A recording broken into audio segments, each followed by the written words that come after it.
yung father nyo kasama pa rin? Kasi sabi nyo before, your father would be helping or... Well, he is welcome. He is a lawyer. So he is welcome to give his advice, input in the defense.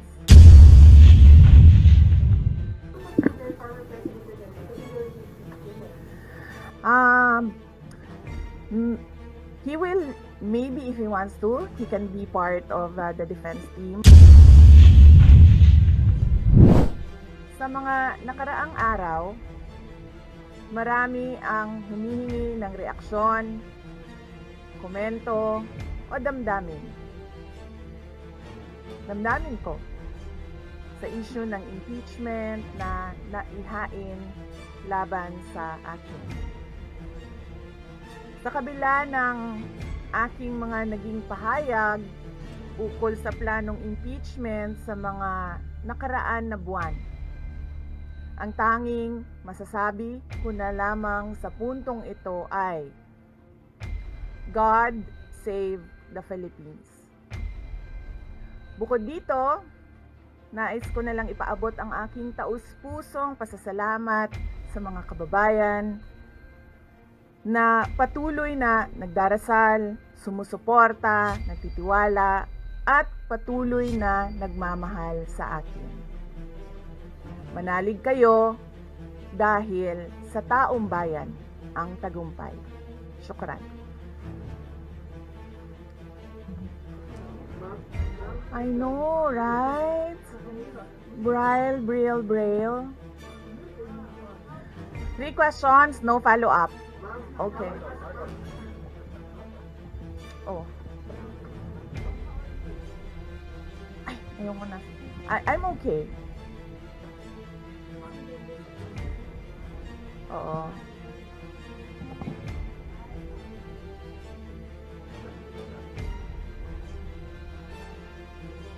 Sabi kasi, ito lang daw basahin ko.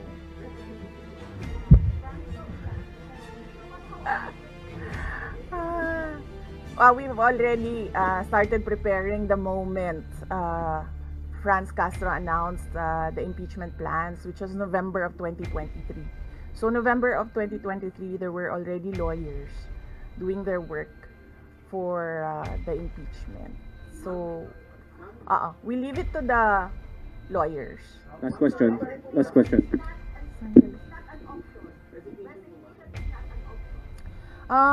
Wala pa tayo doon, ma'am. Na masyado pang malayo yung mga ganyan na mga bagay. Nandun pa lang tayo sa pagbabasa ng actually, ma'am, wala pa tayo doon dahil yung mga abogado lang yung nagtatrabaho. Hindi ko talaga alam kung anong ginagawa nila. But I have a meeting with them. Last question, please. Right. I do not want to answer that question. Next. I do not want to answer that question. Yes, ma'am.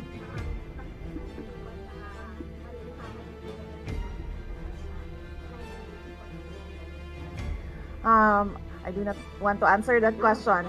Last question.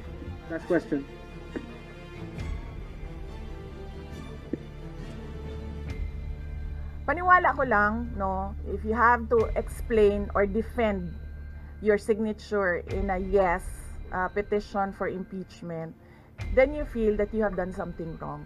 Kasi kung wala ka namang ginawang mali, bakit mo i-defend yung pirma mo?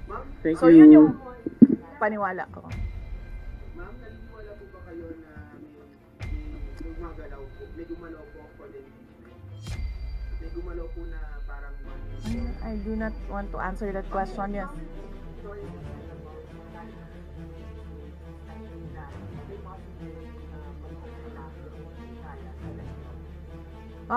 Hindi pa namin napapag-usapan kung ano yung gagawin ko for the upcoming campaign and election. Pero nasabi ko na noon na patuloy yung trabaho namin, and isa sa mga trabaho namin ay gusto namin tumulong sa Commission on Elections in voter education, particularly yung wag mo ibenta yung boto mo, wag gumamit ng dahas during campaign and election day, yung mga ganon. Ma'am, paano nyo lang po sa ating mga kababayan na naligamit po kayo sa ating bansa? Yes, sabi ko nga kanina sa statement ko sa ating mga kababayan na patuloy na sumusuporta, nagmamahal, nagdarasal, napakahalaga nun, ay manalig lang sila dahil sa taong bayan ang tagumpay.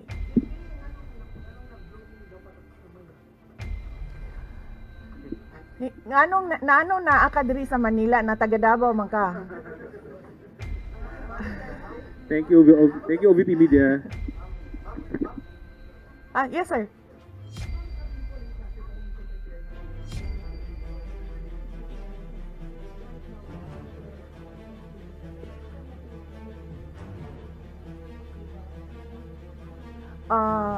Well, may meeting kami mamayang hapon dahil nag-meeting sila kahapon. Hindi ako sumali, so merong briefing, legal briefing mamaya ang mga lawyers. So I will know more this afternoon. Pakikita nyo na yan pagpasok nila ng kanilang entry of appearance. Yes sir, opo. Kakatapos lang po ng planning conference ng Office of the Vice President. So we did it last Tuesday, Wednesday, and Thursday para po sa 2025 and 2026.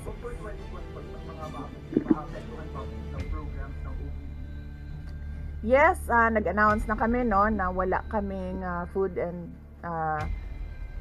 wala kaming burial and medical assistance dahil tinanggal yung line na yon sa budget so hindi ka na pwede maglagay ng budget doon. Tutuloy siya.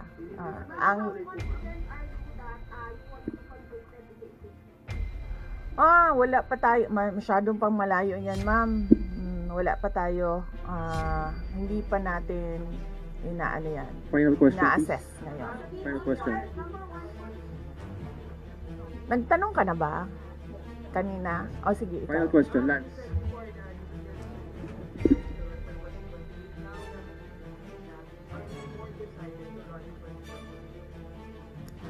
Okay. So, wala pa tayo dyan. Wala pa tayo dyan. But, nasabi ko naman di ba? Paulit-ulit kung we are seriously considering that. But it's difficult to decide without numbers. So, kailangan malaman yung surveys and numbers. Sa next year pa yun. Oo. Sir, nagtanong ka na? Sir, Kyodo yes, News, sir. Ron.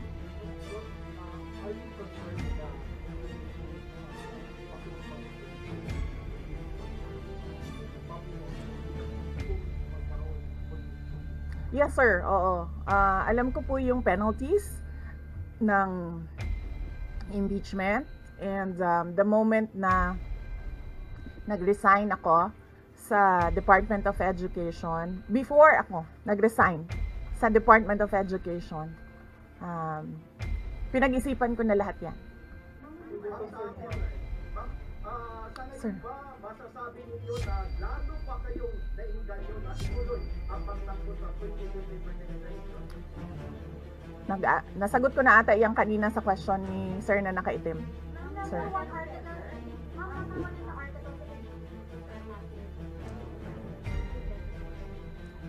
I did not make an assassination threat to the president. Sila lang nagsasabi niyan. Sila lang nagsasabi may assassination. Sila nagsasabi may assassin, may gunman. Next po, GDB. Not say that. Wala.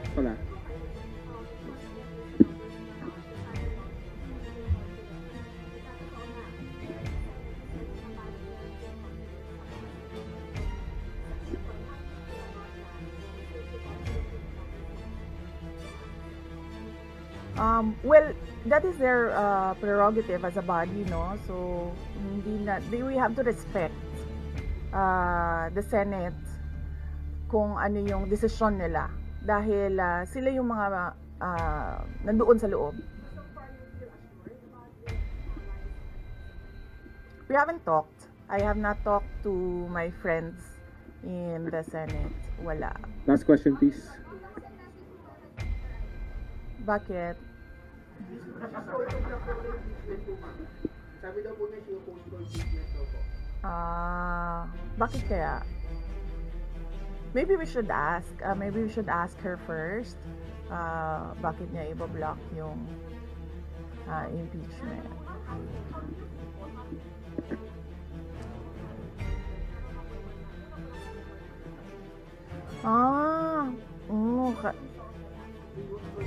Kasi sabi ito lang daw basahin ko. Yan, ang daming nagbabantay sa gilid.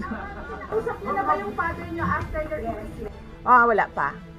But nagpadala ako ng message through sa kanyang assistant and sinabi ko na ano ba sinabi ko? Hindi ko maalala.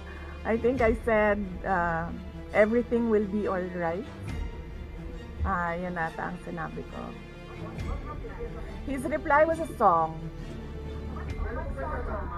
MacArthur's Park. So, nagpadala siya ng video na kumakanta siya. Hindi ko pa nabasa, ma'am, yung complaint. But I understand lahat ng mga complaints na na-file sa House of Representatives, nabasa na ng mga lawyers.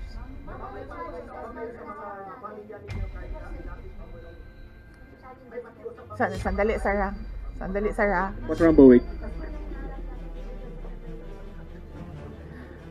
Ang preparation, challenges sa preparations, well, so far wala naman.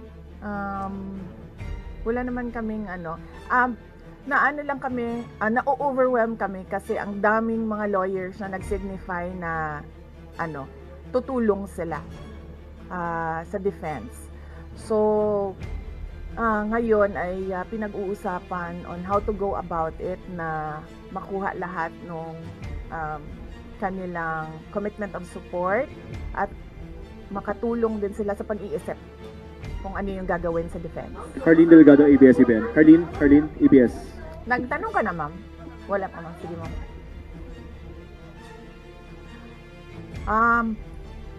Sabihan ko na lang sila na mag-announce na sila kung gusto na nila mag-announce. Pero yung father niyo kasama pa rin? Kasi sabi niyo before, your father would be helping on guard. Well, he is welcome. He is a lawyer. So he is welcome to give his advice, input in the defense.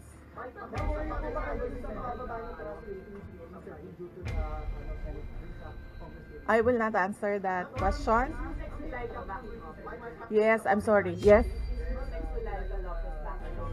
Yes. So what happened was nag-indefinite leave siya, and then she was admitted to the hospital doon sa Davao City na hospital siya, and then discharge siya ng mga doctors with ulitin ko. Si Yusek Zulaika Lopez, nag-indefinite leave siya after nung sa veterans hospital admission niya. Umuwi siyang Davao, and then na-hospitalize siya doon. And then sabi ng doctors niya, we will discharge you but you have to come back ngayon ata, February, for further tests. And then bumalik siya for 1 day dito. Noong January, bumalik siya for 1 day dito sa Office of the Vice President, and she said na mag-leave siya for 2 months. And then I said yes, take the time that you need for your health. And then after a week, bumalik siya. Noong January, after a week, bumalik siya dito, and then she said hindi ako mag-leave. So sabi ko, okay, welcome back. Meron bang pakikipag-usap kayo sa INC? Sino po yung nag-rally against para wag-tuloy? Hindi pa po kami nagkausap ng INC, sir, pero nagpapasalamat po ako sa INC at sa buong sambayanan sa kanilang pananawagan ng kapayapaan. Ma'am, kamusta po ang staff ng Women? Nagtanong ka na, sir? Rapaz, hindi ko masabi yan ngayon, sir. Wala pa kami dyan. Miss Iz. Nagtanong ka na, ma'am, wala pa. Miss Iz.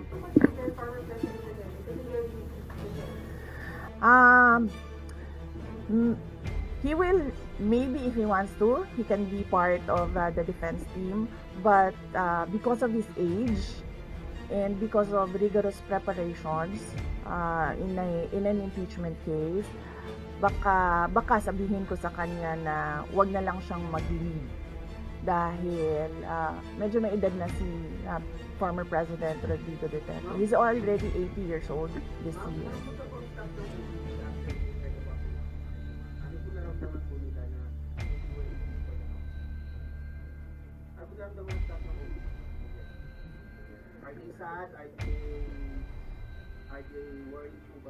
Hindi ko alam nila na pinagtatawanan lang nila ako dito sa gilid kasi hindi daw ako sumunod.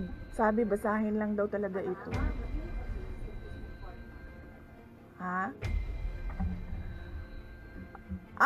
Okay. Kung pwede namang hindi, and I understand, pwede naman. Hindi na. Oo. Kasi baka ma-intimidate lang sila lahat sa presence ko doon.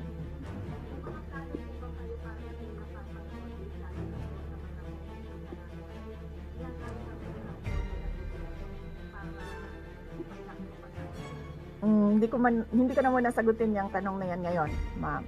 Doon muna tayo sa God Save the Philippines. Mika, Reuters.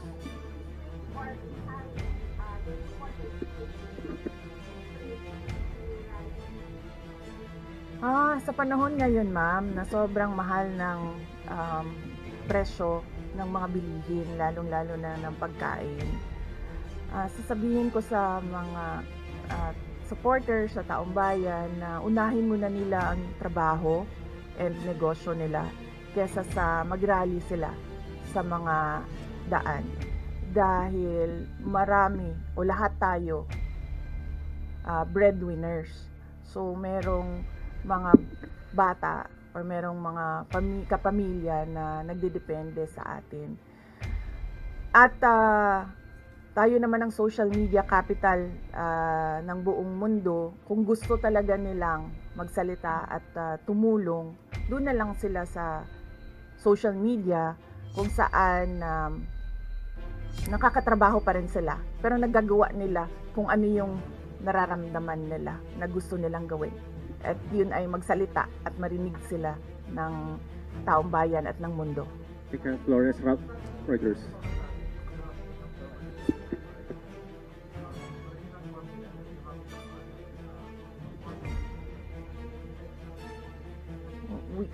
Hindi ko pa naisip yan, sir. I've not counted numbers of votes in the Senate, so we are not there yet. We are still, the legal team is still in the preparation of the defense and what we will do moving forward.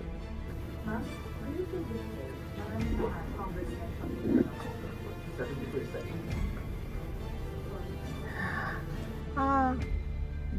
Do I feel betrayed? Actually, ma'am, wala akong feelings.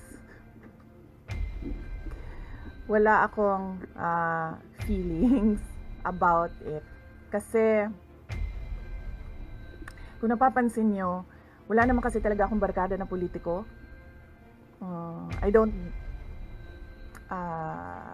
join their circles. But we are friends. Yes. But kung ninong at ninang lang ng mga anak, walang ninong at ninang na politiko ang mga anak ko. Maliban kay Stonefish, dahil nandoon si former President Erap Estrada. So, I don't move in the circle of politicians. Kaibigan, yes. But to say that meron akong close relationship, personal relationship with them, wala naman. Kaya siguro ganyan din siguro kadali sa kanila ang magdesisyon about the impeachment, kasi wala naman talagang something that is worthwhile sa aming pagiging magkaibigan. Last question, Jason. Nagkaroon po ba kayo ng prior information na yung sa House until last night?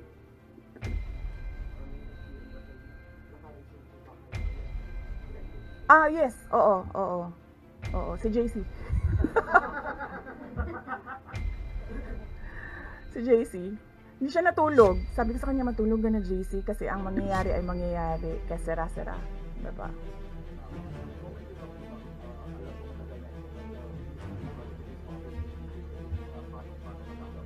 Yes.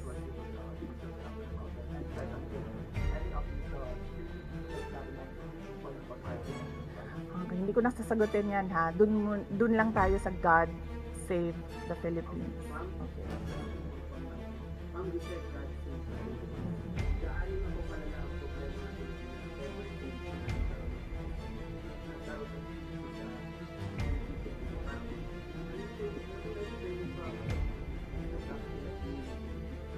gaano kalala ang Pilipinas na pag-iwanan na tayo ng panahon at ng ating mga kapitbahay dito sa region at napag-iwanan na tayo ng mundo.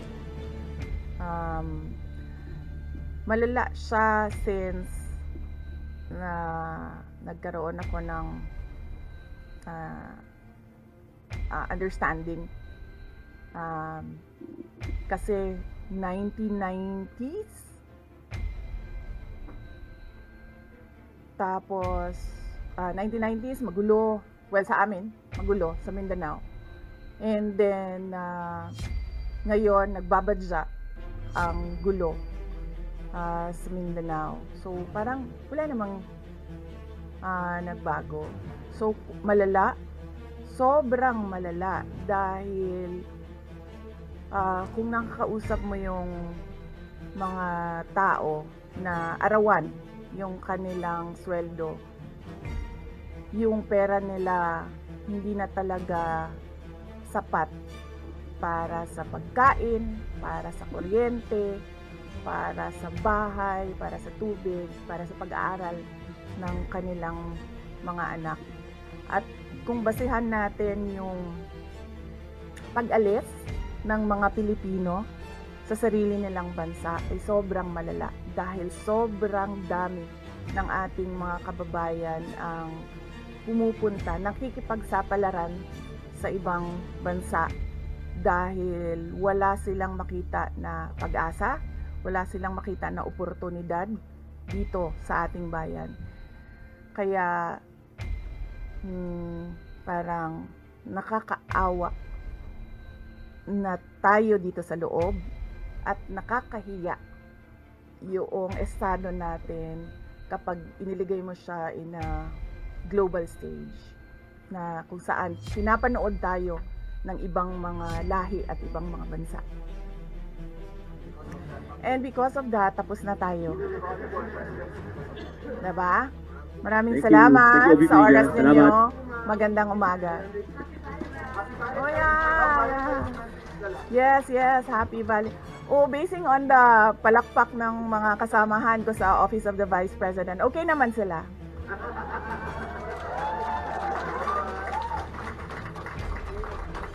At mga Lenny supporters pa yan, ha. Tingnan mo, pero pumapalakpak sila sa akin. No, ano Valentine's? Yes, Valentine's.